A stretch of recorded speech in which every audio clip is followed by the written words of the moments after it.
ఇన్ని చేయగలిగిన నేను నీ జీవితంలోనికి ఈ పరిస్థితులు అనుమతించానంటే నీకు అర్థం కావట్లేదా?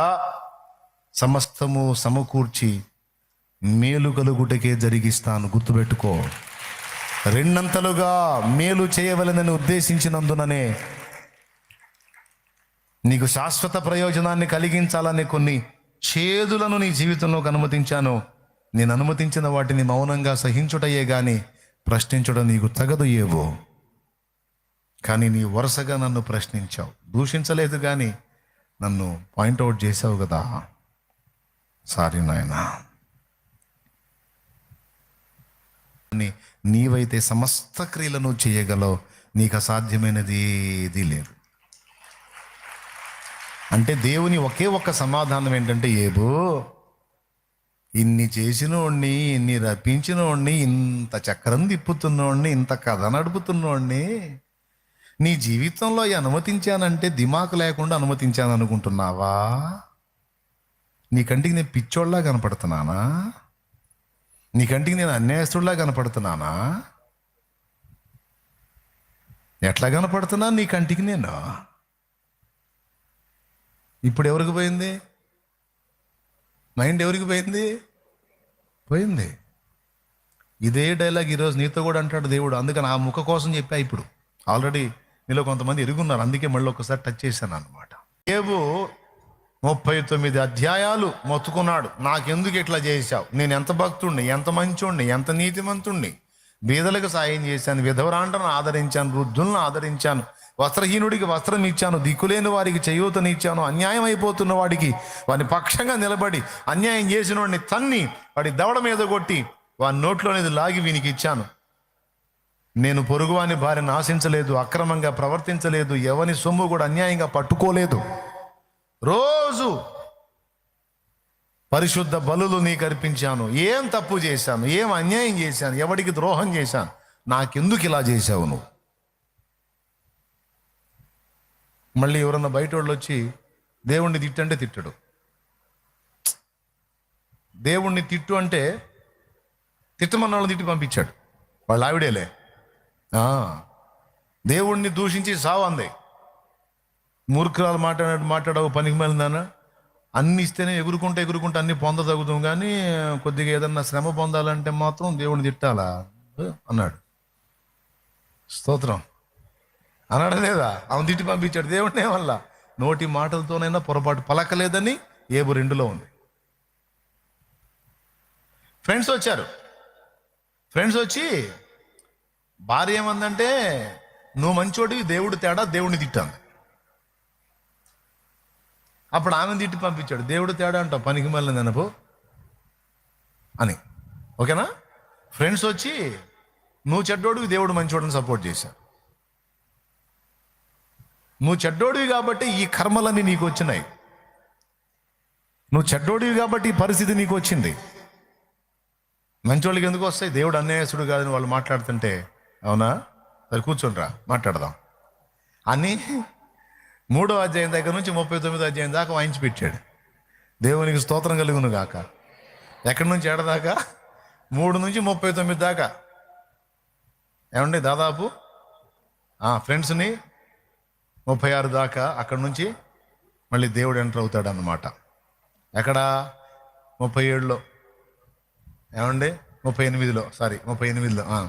అప్పుడు యెహోవా సుడిగాల్లో ఇలాగున ఏమునకు ప్రత్యుత్తరం మొదలు పెట్టాడు. అక్కడ 38 అంటే దాదాపు 37 అధ్యాయాలు వరకు ఫ్రెండ్స్తో వ్యాజ్యం ఆడుతూనే ఉన్నాడు.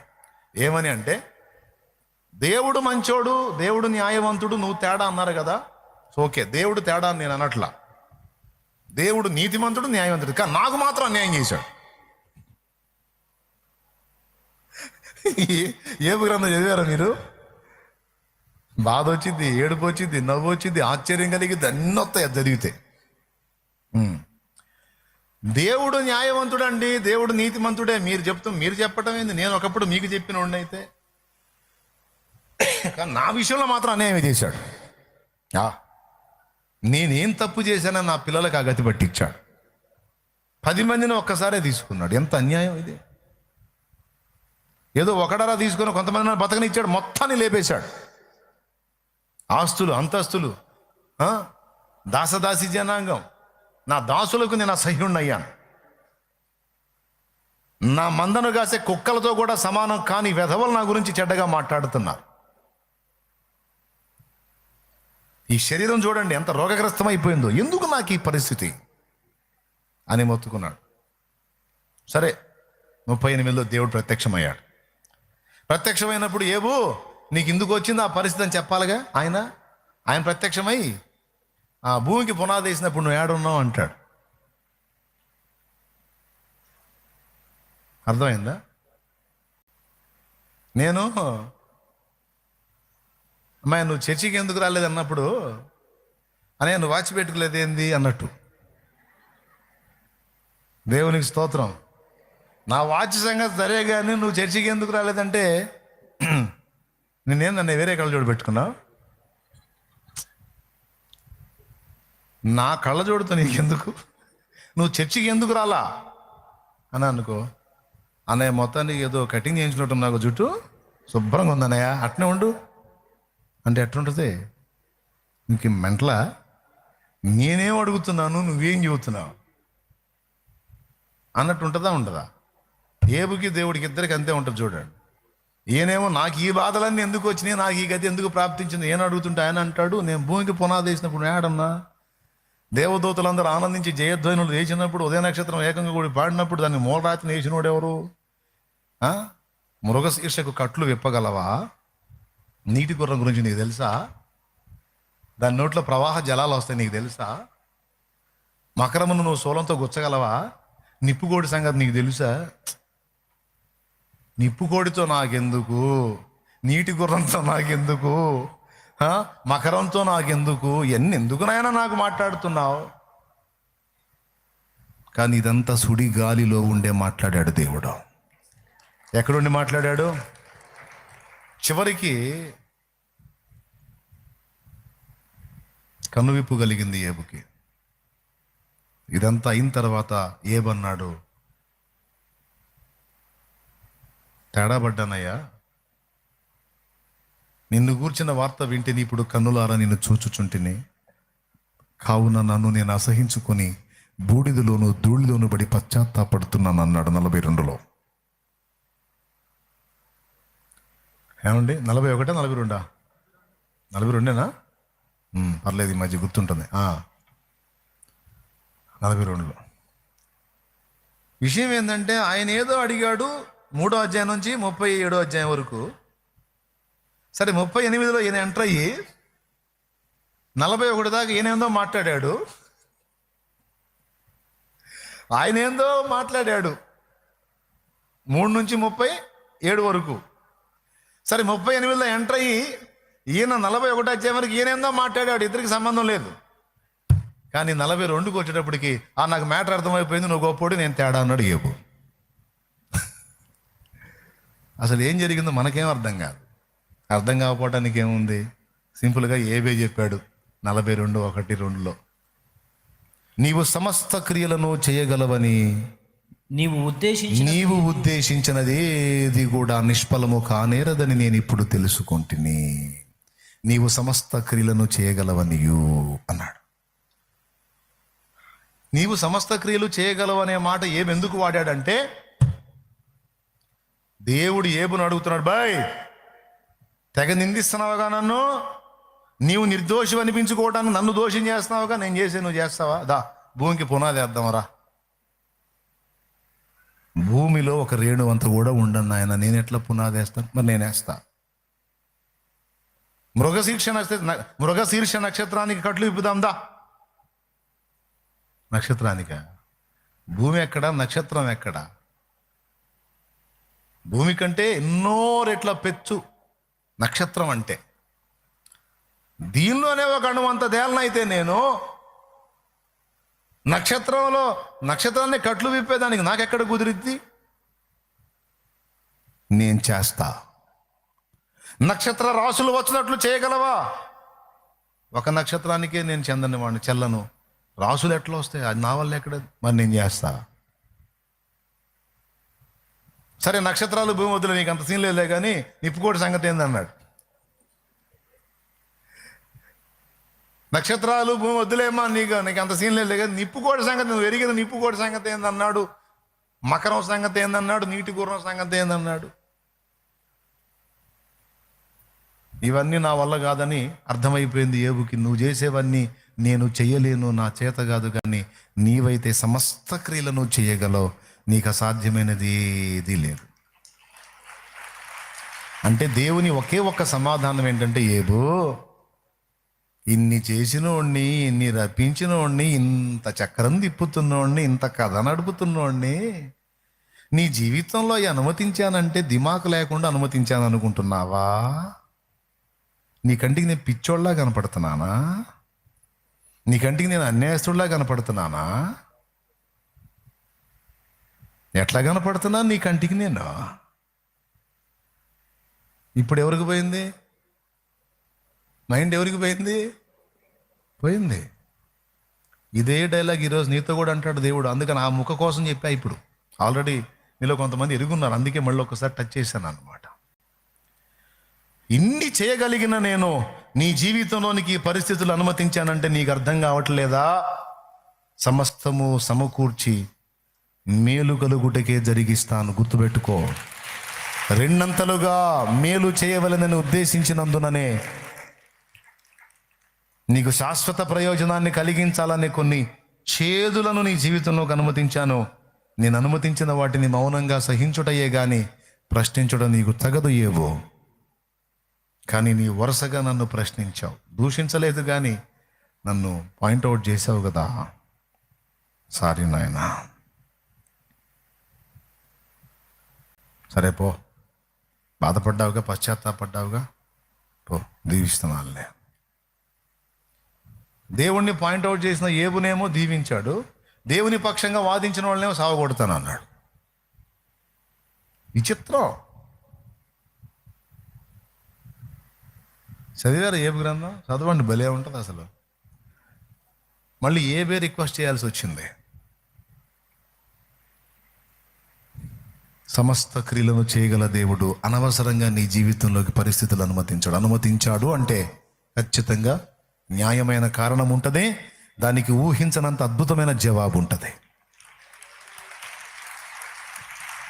అల్పమైన వాటిని ఆశించును నా హృదయం, అధికమైన మేళ్లను దాచును నీ మంచితనం. అల్పమైన వాటిని ఆశించును నా హృదయం, అధికమైన మేళ్లను దాచును నీ మంచితనం. ఏది నిన్ను కోరాలో ఎరుగదు నా వెర్రితనం, ఏది నిన్ను కోరాలో ఎరుగదు నా వెర్రితనం. ఏది నాకు కావాలో పెంచి ఇచ్చు నీ జ్ఞానం, ఏది నాకు కావాలో ఎంచి ఇచ్చు నీ జ్ఞానం. అధికముగా చేయగలవు యేసయ్యా,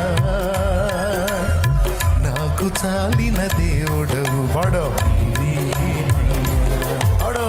అధికముగా చేయగలవు యేసయ్యా, నన్ను నడిపే సారథివి నీవేనయ్యా. అడిగే వాటి కంటే బోధించే వాటి కంటే.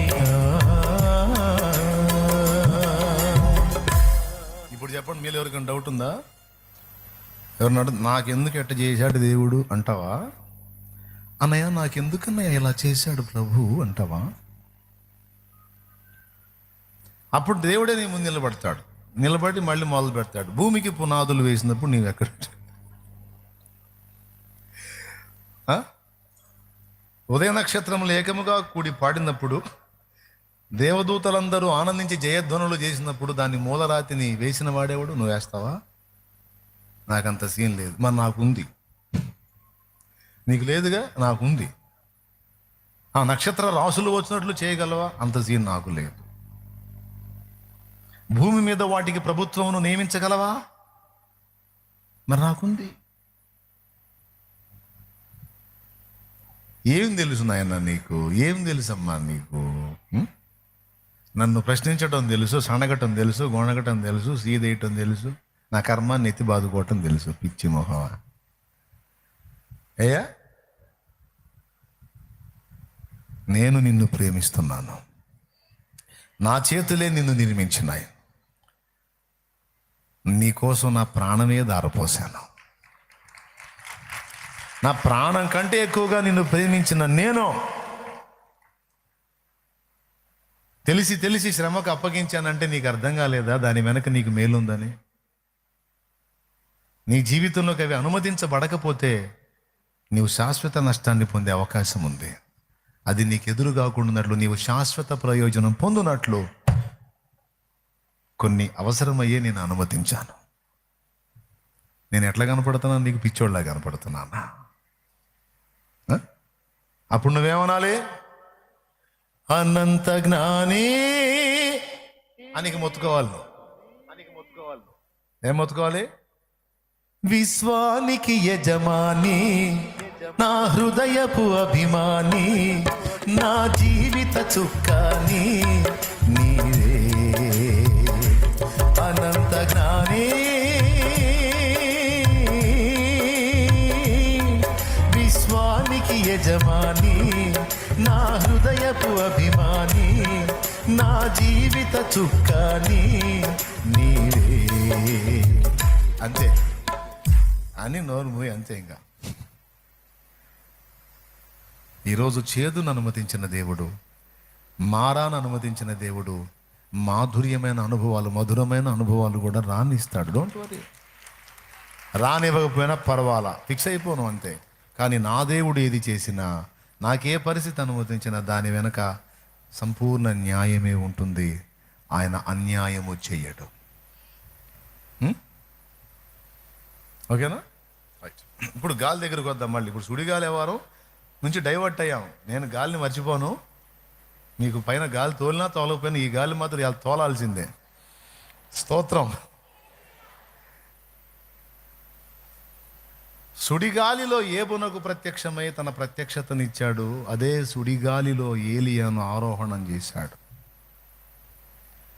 ఎందుకు గాలిని వాడాడు? గాలిలో ప్రత్యక్షం అవటం ఏంటి? గాలిలో భక్తుని లేపటం ఏంటి? 2 రాజుల గ్రంథం 2వ అధ్యాయంలోనే ఉంటుంది. రిఫరెన్స్ ఏం చూస్తారులే, నాకు వెళ్ళి చూడండి, కాసేపేగా నేను ఉండేది. 2వ అధ్యాయం 11వ నోట్ చేసుకోండి. 2 రాజుల గ్రంథం 2వ అధ్యాయం 11వ వచనం నోట్ చేసుకోండి, నాకు వెళ్ళి చూడండి.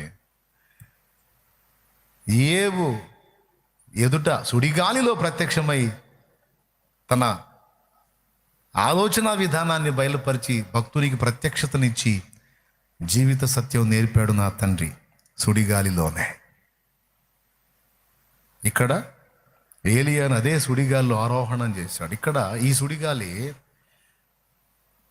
సాతాను రేపే సుడిగాలి కాదు, దేవుడు పంపే సుడిగాలి. ఇప్పుడు గాలి అనే విషయం మీద మనం ధ్యానం పెడదాం.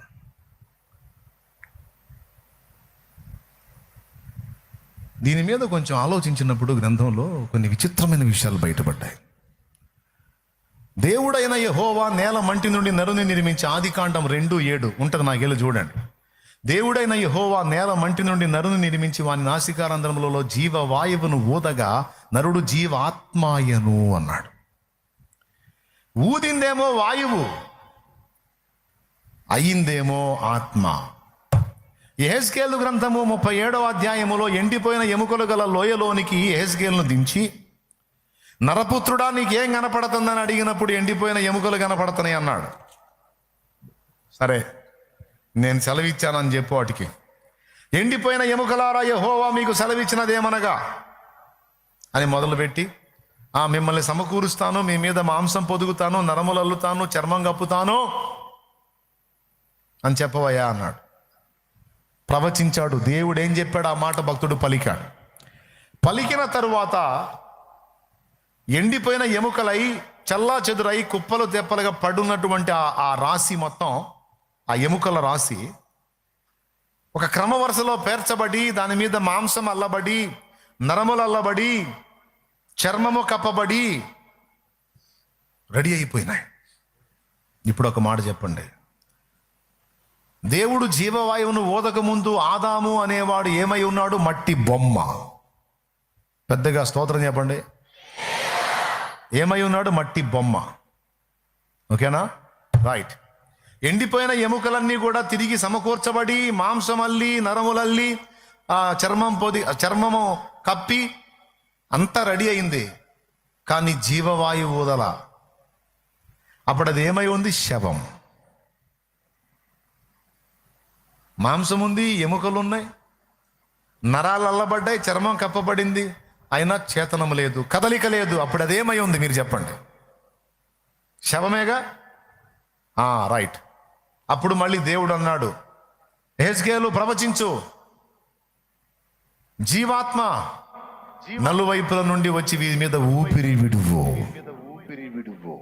అన్నప్పుడు జీవ ఆత్మ నలువైపుల నుండి వచ్చి వారి మీద జీవవాయువును ఊదగా ఎముకల కుప్ప ఇప్పుడు శవమైంది కదా. ఆ శవము కాస్త మనుషుడై సజీవమై తిరిగి లేచారు.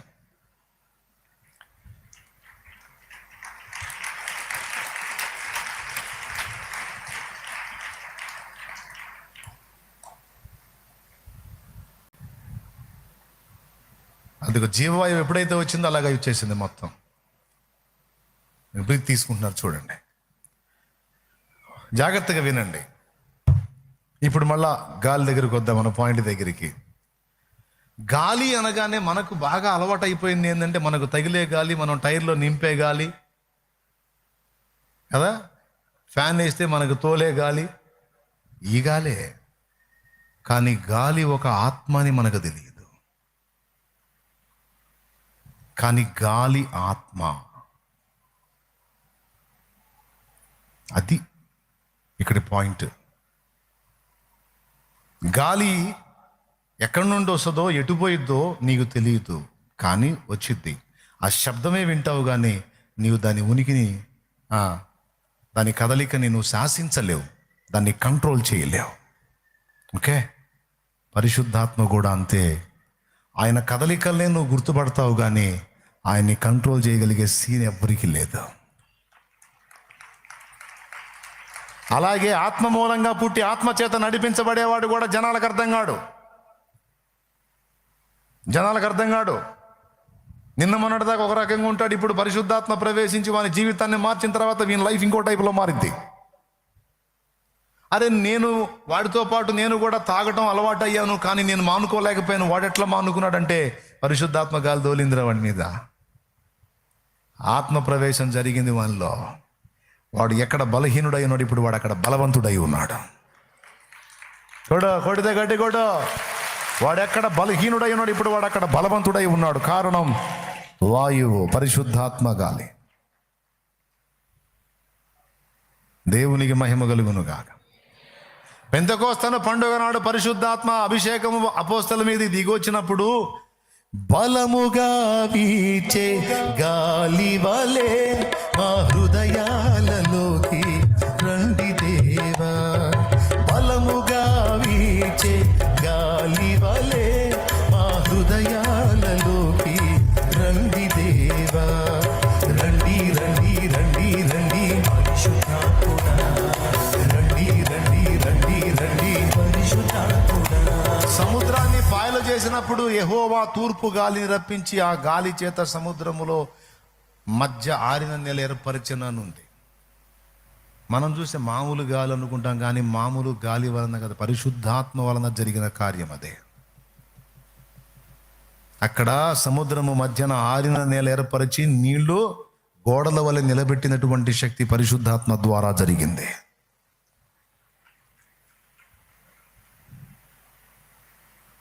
సంఖ్యాకాండం ఒకసారి ఆ రెఫరెన్స్ తీయండి, బాగుంటుంది. వాళ్ళు పాప మాంసం కావాలంటారు. చూడండి, మాంసం కావాలి, మాకు మాంసం ఎవరు పెడతారు, ఐగుప్తులోంచి ఎందుకు వచ్చామని బాధపడ్డారు. తెగ తిన్నట్టాడ, తన్నులు తిన్నారు వీళ్ళు, మాంసం కాదు. సంఖ్యాకాండం 11వ అధ్యాయం. ఐగుప్తులు వీళ్ళు కూర్చోబెట్టి మాంసాలు పెట్టారమ్మా, కైమా కొట్టారు వీళ్ళని. ఏదో దేవుడు బయటికి తీసుకొచ్చి మన్నాను పెట్టి పోషిస్తుంటే వీళ్ళు అన్నారు మాంసం కావాలన్నారు. చూడండి, సంఖ్యాకాండం 11వ అధ్యాయంలో అప్పుడు వాళ్ళు ఇట్లా అన్న తర్వాత 31వ వచనం. 31 సంఖ్యాకాండం 11వ అధ్యాయము 31వ వచనం. ఇదిగో చూడు నాన్న 18వ వచనం నుంచి చూడు. నీవు జనులను చూచి ఇట్లనుము, మిమ్మును మీరు రేపటికి పరిశుద్ధపరచుకున్నది, మీరు మాంసం తిందురు. యెహోవా వినున్నట్లు ఏడ్చి, మాకు ఎవరు మాంసం పెట్టుదురు? ఐగుప్తులో మాకు బాగుగానే జరిగిందని మీరు చెప్పుకుంటుంది కనుక యెహోవా మీకు మాంసం ఇచ్చునో మీరు తిందురు. 1 దినము కాదు, 2 దినములు కాదు, 5 దినములు కాదు, 10 దినములు కాదు, 20 దినములు కాదు, 1 నెల రోజుల వరకు, నెల దినముల వరకు అనగా అది మీ నాసిక రంధ్రములలో నుండి వచ్చి మీకు అసహ్యం పుట్టు వరకు దాన్ని తిందురు. ఎలా అనగా మీరు మీ మధ్యనున్న యెహోవాను నిర్లక్ష్యము చేసి ఆయన సన్నిధి నుండి ఏడ్చి ఐగుప్తులో నుండి ఎందుకు వచ్చితమనుకుంటుంది కదా. ఏమండి 21 అందుకు మోషే, నేను ఈ జనుల మధ్య ఉన్నాను, వారు 6 లక్షల పాదచారులు. ఎంతమంది అంటే 6 లక్షల పాదచారులు. వారు నెల దినములకు తినుటకు వారికి మాంసం ఇచ్చేదనని చెప్పితివి. ఏంటయ్యా నువ్వు? ఏం కాస్త గుంపు ఈ గుంపు వీళ్ళకి మాంసం అమ్మో. వారు తృప్తిగా తిన్నట్లు వారి నిమిత్తము గొర్రెలను పశువులను చంపవలెనా? వారు తృప్తిగా తిన్నట్లు సముద్రపు చేపలనియు వారి నిమిత్తము కూర్చవలెనా అనెను. ఆ తర్వాత దేవుడి మాట చూడు. అందుకు యెహోవా మోషేతో ఇట్లా, నేను యెహోవా బాహుబలం తక్కువైనదా? నా మాట నీ ఎడల నెరవేరునో లేదో ఇప్పుడు చూచెదవు. మోషే బయటికి వచ్చి యెహోవా మాటలను జనులతో చెప్పి జనుల పెద్దల్లో 70 మంది మనుషులను పోగు చేసి ఏమన్నాడు? దేవునికి స్తోత్రం. ఓకే కదా, ఇక్కడ ఇది అయింది కదా. ఆ తర్వాత సేమ్ సిచ్యువేషన్ మళ్ళీ. ఇప్పుడు చదువు నాన్న 31వ వచనం. తరువాత యెహోవా సన్నిధి నుంచి ఒక గాలి బయలుదేరి. ఎక్కడి నుండి బయలుదేరింది ఈ గాలి?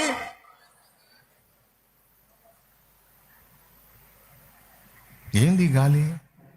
యెహోవా సన్నిధిలో ఎందుకుంది? అక్కడ నుండి బయలుదేరి ఏం చేసింది తెలుసా? చూడు, సముద్రము నుండి పూరేళ్లను రప్పించి పాలెము చుట్టూ ఈ ప్రక్కను ఆ ప్రక్కను దిన ప్రయాణమంత దూరము వరకు భూమి మీద 2 మూరల ఎత్తున వాటిని పడజేశాను. ఈ గాలి గురించి ఈరోజు మీకు ఎందుకు చెప్తున్నానో తెలుసా? నీ పరిస్థితులను శాసించినది ఈ వాయువే. నీ దేహమును బాగు చేయనది ఈ వాయువే. మృత స్థితిలో ఉన్న నీ ఆత్మీయ స్థితిని తిరిగి బ్రతికించున్నది వాయువే. నీ ఎదుట అడ్డుగానున్న త్రోవలను రాజమార్గముగా చక్కదిద్దగలిగే దమ్మున్నది ఈ వాయువే.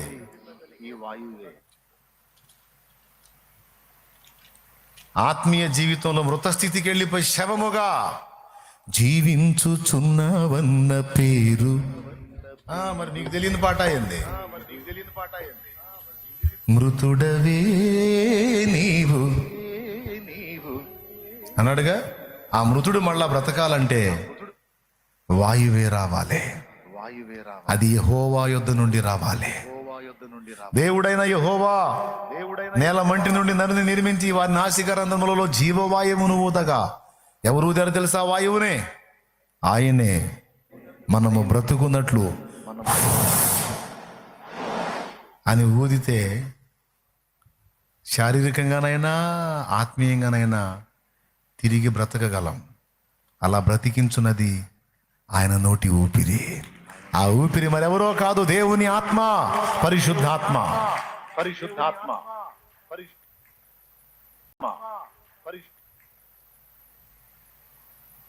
అయిపోయింది. ఈ ఒక్క మొక్క చెబుదామనే. యెహోవా సన్నిధి నుండి గాలి బయలుదేరిందంట. సముద్రపు పూరేడు పక్షులను తీసుకొచ్చి పాళ్ళను చుట్టూ నింపి పడేసిందంట. అసలు ఇలాంటి అసాధ్యమైన కార్యాలను ఎలా సాధ్యం సాధ్యమవుతుంది?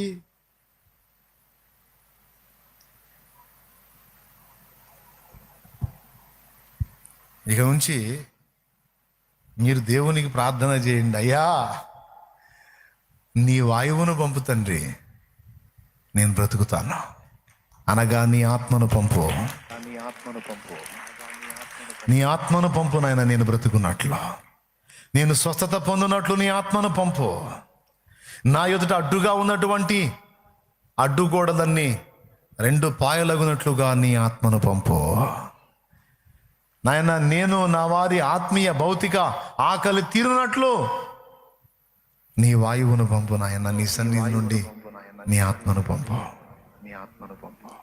పరిశుద్ధాత్మ ఒక వ్యక్తి మీదికి లోనికి ప్రవేశిస్తే తప్ప ఎవడు మారుడు బిడ్డ, గుర్తుపెట్టుకోండి. సేవకులు ముఖ్యంగా. అయిపోయింది మీ బుర్ర తిన్నాం, ముగింపుకు వచ్చేసా.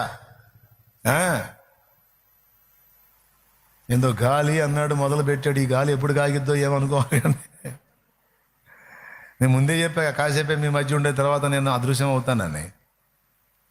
అయిపోయింది. ఇప్పుడు అందరికీ చెప్తున్నాను, ఒక హృదయం అనేది మారాలంటే, ఒక జీవితం, ఒక వ్యక్తి హృదయం దేవుని తట్టు త్రిప్పబడాలంటే వాళ్ళలోనికి దేవుడు జీవవాయువును ఊదితే తప్ప వాడు బ్రతకడు. ఈరోజు సమాజంలో మనుషుల్లా జీవించి తిరుగుతున్న వాళ్ళలో చాలా మంది సజీవమైన శవములు. అందుకే కోపంలో తిరుగువారు సచ్చినోడు అంటారు చూడండి. సచ్చినోడు దున్నపోతల నీ ముందే నిలబడ్డాడుగా, అదేంది సచ్చినోడు అన్నావు? ఏమండి, లేడీస్ ఎక్కువ ఆడతారు ఆ సచ్చినోడు ఇంకా చావలా అని. కదా, సచ్చినోడు ఏంది? కొన్నిసార్లు అమ్మ కూడా తిట్టిదోరు సచ్చినోడా అని. అదేంది అంటే, నువ్వు బయటికి సజీవంగా కనపడుతున్నావు కానీ ఒక శవంలాగా ఉందిరా నీ జీవితం. నీ మనస్సాక్షి చచ్చిన స్థితిలో ఉందిరా, నీ మైండ్ పనిచేయట్లేదురా. జీవించుచున్నావు కానీ మృతుల స్థితిలో ఉన్నావురా నువ్వు. ఈరోజు సమాజంలో నా తల వెంట్రుకల కంటే విస్తారమైన మనుషులు అట్టి రీతిగానే ఉన్నారు. చదువుకున్నారు, జ్ఞానవంతులు, ఉద్యోగాలు చేస్తారు, రాజ్యాలు వెళ్తారు, టక్కులో టైలకు తక్కువ ఉండదు, అన్నీ సూపరో. కానీ కీలకమైన విషయాల దగ్గరికి వచ్చేటప్పటికి పరమ మెట్టల్లాగా ఆలోచిస్తారు. నంబర్ 1 మెట్టల్లాగా. దేవుని విషయం దగ్గరికి వచ్చేటప్పటికి, దైవాన్వేషణ దగ్గరికి వచ్చేటప్పటికి నంబర్ 1 మెట్టలు అన్నమాట. మిమ్మల్ని కాదు, మీరందరూ మెట్టలు కాదు, మీరు గట్లు ఎక్కిన వాళ్ళు, మీరు బయటపడ్డారు. మీలో నేను చెప్తున్నాను, ఈ లోకంలో మహాజ్ఞానిగా పేరుగాంచిన ఒకడు సృష్టికర్తను గుర్తుపట్టకపోతే, మహాజ్ఞానిగా పెద్ద చదవరిగా పేరుగాంచిన వాడు ఒకడు ఎవడైనా ఈ భూమి మీద ఉంటే, అతడు సృష్టికర్తను గుర్తుపట్టలేకపోతే వానికంటే ఇక్కడ కూర్చున్న ఒక నిరక్షరాస్యురాలు, ఒక చదువు కోని ఒక పురుషుడో స్త్రీయో వానికంటే గొప్ప. ఎందుకు తెలుసా? వీళ్లకు లోక జ్ఞానానికి సంబంధించిన స్టడీ లేదు, కానీ దైవ జ్ఞానానికి సంబంధించిన స్టడీ ఉంది, ఆ స్పర్శ ఉంది. అంత మేధావులు కనుక్కోలేంది నీకు ఈజీగా ఎట్లా సాధ్యమైందో తెలుసా? పరిశుద్ధాత్మ వలన అయింది. అది ఎవరి వలన అయింది? పరిశుద్ధాత్మ నీలోనికి ప్రవేశించుట ద్వారా, నిన్ను స్పర్శించుట ద్వారా ఈ లోక జ్ఞానులకు అర్థం కాని జ్ఞానం నీకు చాలా సులభంగా అర్థమైపోయింది. అందుకే నేను పెద్ద పండితుణ్ణి అని బిల్డప్ ఇచ్చేటువంటి మెట్టలందరిని చూసి, ఏం చదువురా మీ చదువు తగలయ్యా, లాజిక్ పనిచేయదేవురా మీకు, అన్నిట్లో లాజిక్ పనిచేసేది, దేవుడి దగ్గర పనిచేయదు ఇందిరా మీ జీవితాలు. ఇప్పటికీ నాకు అసంతృప్తి అదే. మళ్ళీ ఒక్కొక్కడు వాడి చదువు పక్కన ఇంత తోక పెడతాడు, వాడి పేరు పక్కన ఇంత తోక పెడతాడు ఆ చదువు. ఏం లాభం? అవునా? మరి నీకంత ఈజీగా ఎలా అర్థమైంది? లోక జ్ఞానులకు అర్థం కాంది దైవ జ్ఞానం, నీకెట్లా అర్థమైంది? వాళ్ళంతా చదువులు చదివి ఆ స్థితిలో ఉండి కూడా సజీవమైన శవాల్లా బతుకుతున్నారు. కానీ నువ్వు సజీవుడవై, సజీవురాలివై, దేవుని సంబంధివై, దేవుని ఆత్మ సంబంధివై బ్రతుకుతున్నావు. వాళ్ళకి దక్కంది నీకు దక్కింది. ఏమండి? తనను గూర్చి దేవుడు నీతో మాట్లాడినప్పుడు నీవు నీ హృదయం ఆయన తట్టు తిప్పుకున్నావు. దేవుని నుండి జీవాత్మ నీలోనికి ప్రవేశించాడు. పరిశుద్ధాత్మ. అర్థమైందా? అందువల్ల నీకు ఈజీ అయింది. లోకం జ్ఞానం అనుకుంటుంది చూడు, ఆ జ్ఞానం అంతా ఇప్పుడు వెర్రితనం అయిపోయింది. లోకం దృష్టిలో నువ్వు పిచ్చిదానివి, లోకం దృష్టిలో నువ్వు పిచ్చోడివి. దేవుడు పొద్దుగులు దేవుడు దేవుడు దేవుడు అని కష్టపడాలరా, సంపాదించాలరా, లైఫ్ని ఎంజాయ్ చేయాలి. ఏం చేయాలి? ఎంజాయ్ చేయాలరా జీవితాన్ని. ఏం దేవుడురా పొద్దుగులు దేవుడు దేవుడా? ఏం దేవుడు?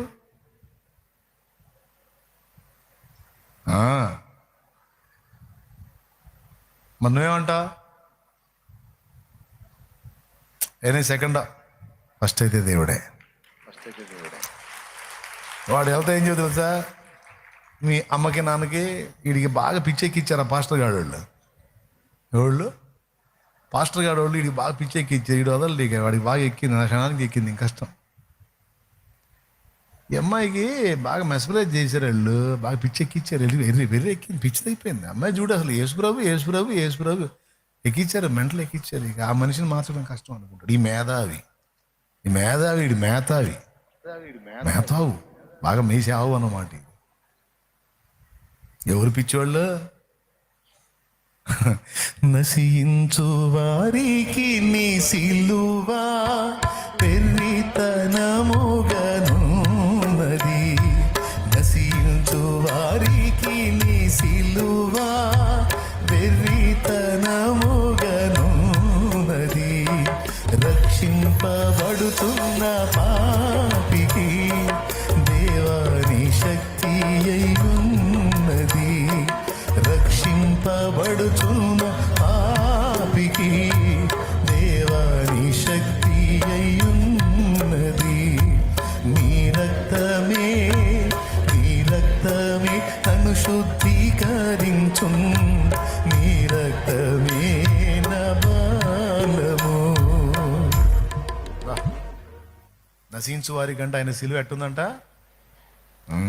రక్షింపబడుతున్న మనకి సిలువలోనే ఉంది దేవుని శక్తి. సిలువలో జరిగింది, సిలువలో చూపబడింది దేవుని శక్తి యేసుక్రీస్తు బలిదానము ద్వారా. ఇప్పుడు చెప్పండి, లోకం జ్ఞానం పొందలేనిది నీకు ఈజీగా ఎలా క్యాచ్ అయిందంటే, పరిశుద్ధాత్మ నిన్ను సమీపించి స్పర్శించినప్పుడు ఆయనకు లోబడ్డావు, ఆయన నీలోనికి ప్రవేశించాడు. ఒకప్పుడు నీకు సాధ్యం కాంది, ఆ తర్వాత సాధ్యమైంది. ఒకప్పుడు మృత స్థితిలో ఉన్నావు. ఇప్పుడు చెప్పండి, ఆదాముని బొమ్మను తయారు చేసినప్పుడు ముక్కుందా లేదా? కళ్ళున్నాయా లేవా? చెవులున్నాయా లేవా? చేతులున్నాయా లేవా? కాళ్ళున్నాయా లేవా? నోరుందా లేదా? మాట్లాడా? విన్నాడా? చేతులు కదిలించాడా? కాళ్ళు కదిలించాడా? చేతులతో ఏమైనా చేశాడా? కాళ్ళతో నడిచాడా? కళ్ళతో చూశాడా? ఇవన్నీ ఉన్నా, ఇవన్నీ పనిచేయాలంటే జీవాత్మ కావాలి. ఆయన ఊదిన నోటి ఊపిరే ఆత్మ.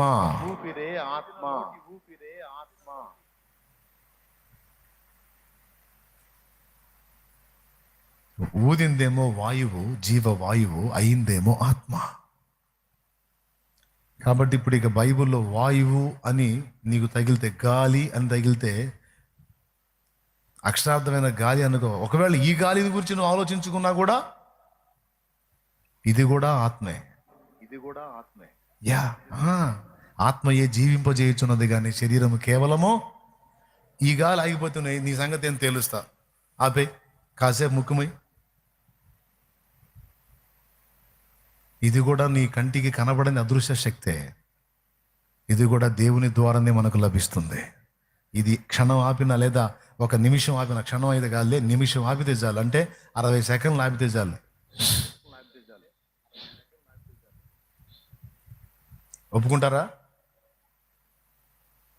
కంటికి కనబడకుండానే మనల్ని బ్రతికించడానికి, మన దేహం బ్రతకడానికి వాయువే కారణం, మన ఆత్మ బ్రతకడానికి వాయువే కారణం.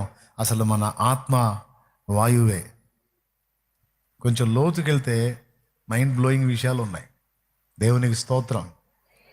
మన లోపల ఆత్మ, జీవాత్మ అన్నాం కదా, ఆత్మ అది వాయువే. మీరు కావాలంటే చూడండి, ఫలానా వారు రాత్రి వేళ తుది శ్వాస విడిచారు అంటారు. అంటే ఆత్మ పోయింది, జీవాత్మ పోయింది. అంటే ఇప్పుడు దాకా లోపలుండి ఆడుతున్న వాయువు ఇప్పుడు అర్థమైందా నీకు? దేవునికి స్తోత్రం కలుగును గాక. ఫలానా పేరు కలిగిన వారు నిన్నటి దినాన తుది శ్వాస విడిచారు. మళ్ళీ శ్వాస తీసుకోలేదా? లేదు, తుది శ్వాస వెళ్ళిపోయింది. అవునా? పోయేవాడంటే ఫైనల్ చేయడానికి ఫస్ట్ ఎక్కడ చేపెడతా? లేదు సార్, గాలి ఆటలేదు సార్. అంటే లోపల జీవాత్మ ఉంది అంటే వాయు సంచారం జరుగుతుంది అన్నట్టు. ఇప్పుడు చెప్పు, గాలే ఆత్మ, ఆత్మే సింక్ అయిందా? రైట్. ఇప్పుడు ఆ పాయింట్ వదిలేస్తా. ఇప్పుడు మనం ఆత్మ దగ్గరికి వద్దాం. మన కంటికి కనబడట్లేదు కానీ సమస్తాన్ని శాసించేది దేవుని ఆత్మ, హృదయాలను కదిలించేది దేవుని ఆత్మ. ఇప్పుడు మనం చేయాలి ప్రార్థన ఏంటో తెలుసా? చచ్చిన స్థితిలో ఉన్న లోకస్తులు బ్రతకాలి అంటే దైవాత్మ వారి మీద నీ ఊపిరి విడో, దైవాత్మ వారి మీద నీ ఊపిరి విడో, లేకపోతే వాళ్ళు అంతే ఉంటారు నాయన. పరిశుద్ధులు ప్రార్థన చేశారు, దేవుని ఆత్మ మన మీద ఊపిరి విడిచాడు. చచ్చిన స్థితిలో ఉన్న మనం బ్రతికి ఈరోజు బిల్డప్ ఇస్తున్నాం. మనం ప్రార్థన చేస్తే చచ్చిన స్థితిలో ఉన్న మన వారు తిరిగి బ్రతికి నెక్స్ట్ వాళ్ళు కూడా బిల్డప్ ఇస్తారు మిగిలిన వాళ్ళ మీద. నేను చెప్పేది జోకా లేఖనమేగా? చూడు, హెస్కేల్ గ్రంథం 37 చూడు, ఆ వచనం చదివేసా, ఇంక ముగిద్దాం, ప్రార్థన చేసేద్దాం. అనయా బైబిల్ ధ్యానయో, బైబిల్ది హెస్కేల్ గ్రంథం 37. ఏం చేద్దాం ఈ శరీరం? 9వ వచనం. అప్పుడు ఆయన నరపుత్రుడా జీవాత్మ వచ్చునట్లు ప్రవచించి 37:9 చదువుతున్నాడమ్మా. అప్పుడు ఆయన నరపుత్రుడా జీవాత్మ వచ్చునట్లు ప్రవచించి ఇట్లనుము, ప్రభువుకు యెహోవా సెలవిచ్చున్నదేమనగా, జీవాత్మ నలుదిక్కుల నుండి వచ్చి హతులైన వీరు బ్రతుకున్నట్లు వారి మీద ఊపిరి విడువుము. ఆయన నాకు ఆజ్ఞాపించినట్లు నేను ప్రవచింపగా జీవాత్మ వారిలోనికి వచ్చెను. అద్దుగో జీవాత్మ వచ్చి ఊపిరి విడు అన్నాడు. ఇక్కడ ఏమన్నాడు? జీవాత్మ వచ్చి, ఊపిరి అంటే వాయువు, గాలి వచ్చి జీవాత్మ వారి లోపలికి ప్రవేశించింది అన్నాడు. ఇది జరగాలి. ఇప్పుడు పాయింట్ నెంబర్ 1లో రాసుకో. అన్యజనులు ప్రభు వైపు త్రిప్పబడాలి అంటే జీవాత్మ వారి లోపలికి ప్రవేశించాలి. శారీరకంగా బ్రతికున్నారు కానీ స్పిరిచువల్గా వారు బ్రతకాలంటే కూడా జీవాత్మే మళ్ళా రెండవ మారు వారి మీద ఊపిరి విడవాలి. ఒకసారి ఊపిరి విడిచాడు, అప్పుడు ఆదాము మట్టి బొమ్మ మనిషి అయ్యాడు. ఆ ఊపిరి అలా కంటిన్యూ అవుతానే ఉంది. ఇప్పుడు మళ్ళొక్కసారి దేవుని ఆత్మ మన మీద ఊపిరి విడిస్తే ఇప్పుడు శరీరంగా ఆత్మ బ్రతుకుతుంది. మన లోపల ఉన్నటువంటి జీవాత్మ ఏదైతే ఉందో ఆ జీవాత్మ శక్తిని సంతరించుకుంటుంది. దానిలో ఉన్న మనస్సాక్షి సరిగ్గా పనిచేస్తుంది. అట్లా మన మీద దేవుడు జోక్యం చేసుకొని ఊపిరి విడిచాడు కాబట్టే ఒకప్పుడు చచ్చిన స్థితిలో ఉన్న మనం ఈరోజు బ్రతికి ఆత్మీయంగా లైన్లో ఉన్నాం. ఓకేనా? ఇప్పుడు ఏమని పిలుద్దాం? సమాజం మీదికి దేవుని ఆత్మే రావాలి, వ్యక్తుల జీవితాల్లోనికి దేవుని పరిశుద్ధాత్మే రావాలి. లేకపోతే శవాలే, బతికున్న శవాలు, నడుస్తున్న శవాలు, తింటున్న శవాలు, పనిచేస్తున్న శవాలు. దేవుడు జోక్యం చేసుకుంటే, ఆయన ఊపిరి విడిస్తే సజీవులు, సైనికులు. అక్కడ 2 జరిగింది తెలుసా మీకు? జీవాత్మ వారిలో ప్రవేశించగానే వారు బ్రతికారు. ఇప్పుడు కళ్ళు చూస్తున్నాయి, చెవులు వింటున్నాయి, చేతులు కాళ్ళు పనిచేస్తున్నాయి. ఫలితంగా ఏమైంది తెలుసా? సజీవులు అండ్ సైనికులు కూడా. ఏది నువ్వు చదివిన దగ్గర ఇప్పుడు.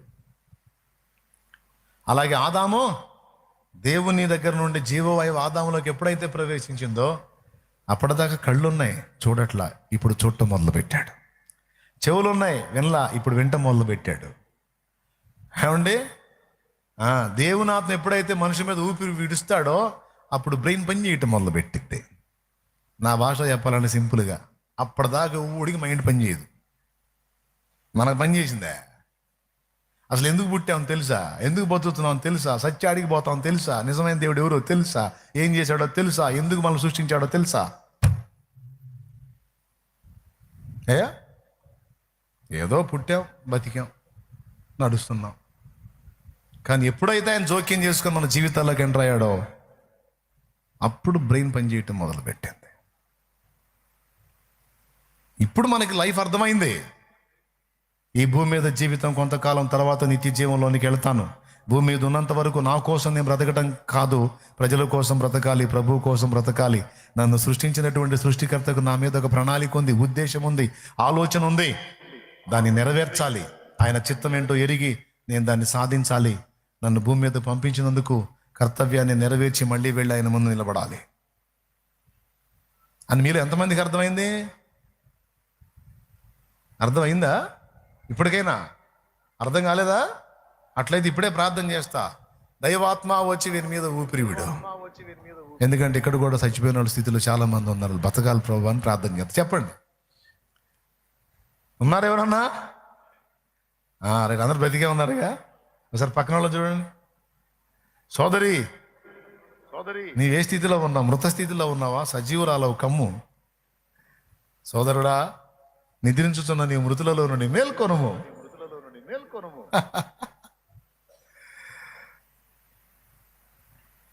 ఓకేనా? ఫస్ట్ పాయింట్ అయిపోయింది. ఇక నువ్వు ఎన్ని తిప్పలు పడ్డా కాదమ్మా, దేవునాత్మ కదలాలి, వాని మీద ఊపిరి విడవాలి, ఆ సచ్చిన స్థితిలో కూడా బతకాలి. అటు బ్రెయిన్ అప్పుడు పనిచేసింది. నువ్వు 100 చెప్పు, నువ్వు ప్రార్థన చేయకపోతే, దేవునాత్మ జోక్యం చేసుకుపోతే మాత్రం ఊడు మారడం బాయ్, అది ఫైనల్. ఇక నువ్వు ఆత్మ జోక్యం చేసుకోమని పరిశుద్ధాత్మను కదిలించడమే నీ పని. యెహెజ్కేలు ప్రవచించినట్టు ప్రవచించటమే నీ పని. జీవాత్మారము. నిజంగా పెంతెకోస్తు పండుగ నాడు దిగొచ్చాడా? ఇటు పేతురు మీద పనిచేశాడు, అటు ఆ వినేవాళ్ళ మీద పనిచేశాడు. మరి 3,000 మంది ఒక్కసారిగా పొడవబడి, సహోదరులారా రక్షణ పొందుటకు మేమేమి చేయవాలని రోబోలా మాట్లాడారంటే ఎట్లా జరిగింది? అప్పుడు దాకా పూర్తి శత్రువులుగా ఉన్నవాళ్ళు ఒక్కసారిగా సహోదరులారా రక్షణ పొందుటకు మేమేమి చేయమన్నాడు. పరిశుద్ధాత్మ కార్యము జరిగింది అక్కడ హృదయాలలో. పొడిచింది ఎవరో? హోలీ స్పిరిట్, పరిశుద్ధాత్ముడు, దైవాత్మ. ఇక్కడ వాక్కును పంపింది ఆయనే, అది ఆ గుండెల్లోకి దూసుకెళ్ళేటట్టు చేసింది ఆయనే. మనం అసలు ఆ సంగతినే వదిలేసి మన తెలివితేటలన్నీ ప్రదర్శిస్తున్నాం. ఎట్టనమ్మా ఇన్ని మార్చాలని. ఏందమ్మా నువ్వు మార్చేది?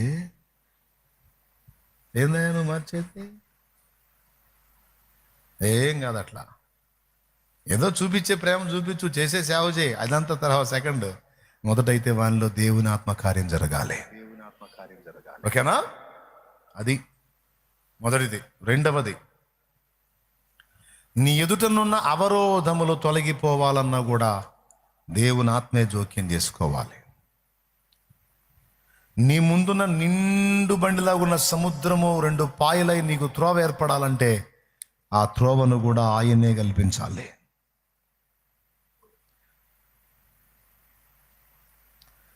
ఐగుప్తు విడచిన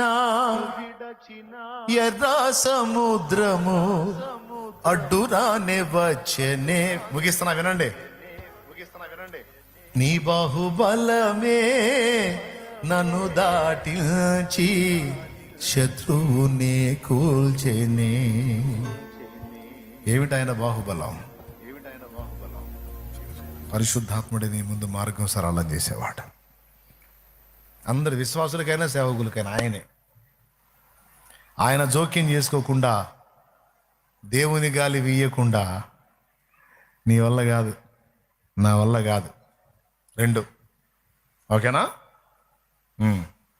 మూడవది, చచ్చిన స్థితిలో ఉన్న ఆత్మను బ్రతికించుటయే కాదు, జీవితం మైండ్ని వెలిగించడమే కాదు, దేహమును బాగు చేయనది కూడా ఆ వాయువే. దేహమును బాగు చేయనది కూడా ఆ వాయువే, స్వస్థపరచున్నది ఆ వాయువే.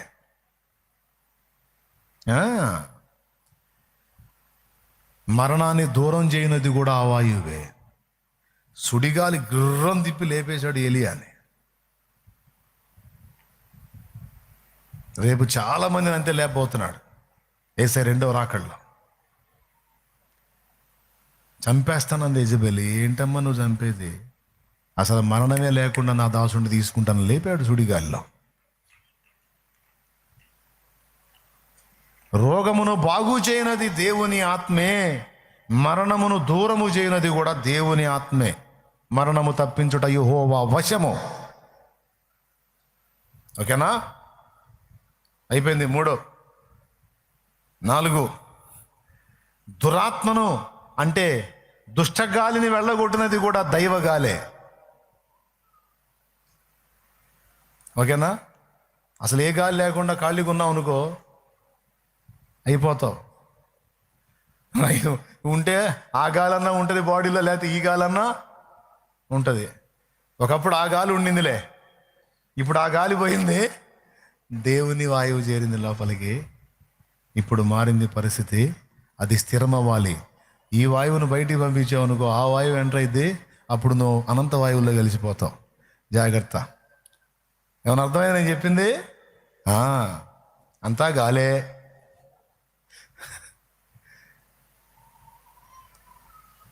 అయిపోయిందిలే. 4వది ఏం చెప్పాను? దుష్టాత్మలను వెళ్ళగొట్టాలన్నా కూడా దైవాత్మే. ఈ సందర్భంగా ఇంకొకటి కూడా చెప్తాను.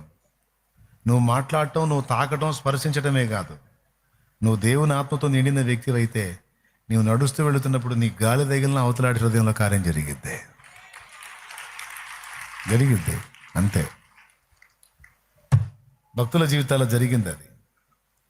నీ వాయువు తగిలినా సరే అక్కడ కార్యం జరిగిద్ది. అయితే దేవుని ఆత్మతో నిండి ఉంటే. ఇప్పుడు చెప్పండి, నీవు నేను బ్రతుకున్నట్లు మనకు దేవుని ఊపిరి కావాలి. దేవుని ఊపిరి కావాలి. ఆయన ఊపిరి విడవకపోతే నీ కళ్ళు ఉంటాయి కానీ సరిగా చూడవు, నీ చేతులు ఉంటాయి కానీ దేవుడు ఆశించిన పనులు చెయ్యవు, నీ కాళ్ళు ఉంటాయి కానీ దేవుడు నడవమన్నట్టు నడవవు, నీ చెవులు ఉంటాయి కానీ దేవుని స్వరాన్ని వినడానికి ఇష్టపడవు. ఈ 4 జరగాలంటే దేవుని ఆత్మ జోక్యం చేసుకోవాలి నీ బ్రతుకులో, నా బ్రతుకులో. ఇప్పుడు ఎన్ని చెప్పాను నేను? దేహమునకు, మనసుకు, ప్రాణమునకు, ఆత్మకు, సమస్తానికి కూడా దైవాత్మే సహాయం చేయాలి. ఈయన ఉనికి ఆదికాండ 1వ అధ్యాయం నుంచి ప్రకటన గ్రంథం చివరి అధ్యాయం వరకు అన్నిటా ఉన్నాడు.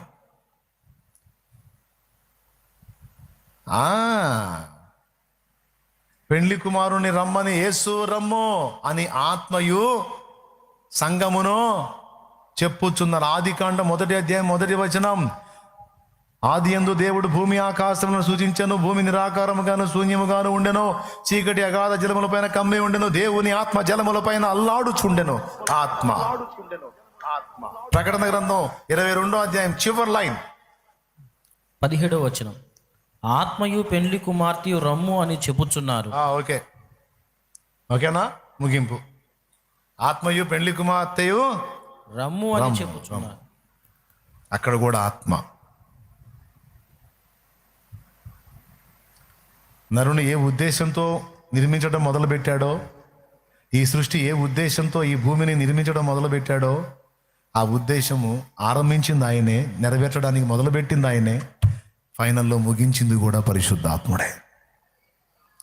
బిడ్డ, ఈరోజు నిన్ను రక్షణలోకి నడిపించింది పరిశుద్ధాత్ముడే. నిన్ను పరిపూర్ణతలోకి నడిపించి యేసు ముందు నిర్దోషిగా, నిష్కళంకురాలిగా, నిష్కళంకుడుగా నిన్ను నిలబెట్టేది కూడా పరిశుద్ధాత్ముడే. విమోచన దినం వరకు ఆయన యందు నువ్వు, నీ యందు ఆయన ముద్రించబడింది పరిశుద్ధాత్ముడే. ఈరోజు నీలో ఉన్నాడు, నాలో ఉన్నాడు అని అంటుంటే ఏ రూపంలో ఉన్నాడో తెలుసా?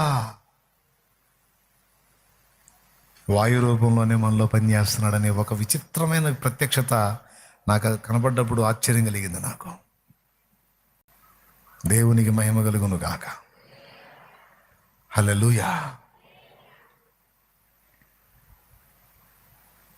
ఆ పరిశుద్ధాత్మ బలం.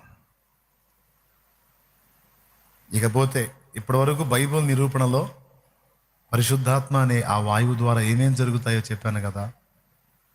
మిగిలినది ఈసారి ఎప్పుడన్నా మాట్లాడతాను. సగమే నేను చెప్పింది, ఇంకా సగం ఉంది. అది చెప్పానంటే తెల్లారిద్ది. ఇంతవరకు చాలు, ఇంకెక్కువ అయిందంటే మొత్తం పోయిద్ది. అందుకని ఇప్పుడు ఈ రాత్రి మనం ఏం అడుగుదాం, మీరు చెప్పండి. ఎవరి సహాయం అడుగుదాం? ఏమని అడుగుదాం? దైవాత్మ రమ్ము, నీ ఊపిరి మాపై విడువుము, మా వారి మీద విడువుము, మా ఆత్మ మీద విడువుము, మా దేహం మీద విడువుము, మేము చేస్తున్న సేవ పరిచర్యలో సంఘము మీద విడువుము,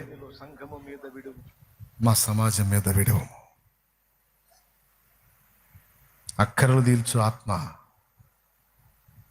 ఆయనే ఆకలి తీర్చే, ఇష్టములు తీర్చే యెహోవా సన్నిధి గాలి. వచ్చాడు అంతే, గిర్రునట తిరిగి వచ్చాడు, పూరేడు పక్షులను తెచ్చి కొప్పేశాడు. సమస్తమును సమకూర్చి నీకిచ్చువాడు ఆయన, నీ కార్యములు సఫలపరచువాడు ఆయన. నీ ముందు సముద్రాన్ని రహదారిగా మార్చువాడు, అవరోధాలు తొలగించువాడు, నీలో ఉండి చైతన్య స్ఫూర్తిగా ఉన్నవాడు, నిన్ను సమీపించే దుష్టాత్మలను వెళ్ళగొట్టువాడు, నీ మీద ప్రయోగించబడే మాంత్రిక తంత్రాలన్నిటినీ కూడా నాశనము చేయవాడు. ఎక్కడున్నాడు? మీ ఇంటి అనుకున్నాడా? పరలోకంలో ఉన్నాడా? నీతోనే, నీలోనే, నీ శ్వాసలో శ్వాసగా, ఊపిరిలో ఊపిరిగా ఆయన ఉన్నాడు. ఇంకేం కావాలి బ్రదర్? గుర్తుపట్టావుగా? ఈరోజు అడుగు, ఈరోజు అడుగు, రేపు అడుగు, బుధవారం నుంచి రా ఉపవాసాలు, బుధ గురు శుక్ర అడుగు. నింపబడాలి, దేవుని ఊపిరితో నింపబడాలి, దేవుని ఆత్మతో నింపబడాలి. ఆ శక్తి నీవు పొందినప్పుడు గుర్తుపెట్టుకోనానా, ఒక సామాన్యుడిగా నీ వల్ల కానిది దేవుని ఆత్మ నీ మీదికి వచ్చినప్పుడు జరిగిద్ది.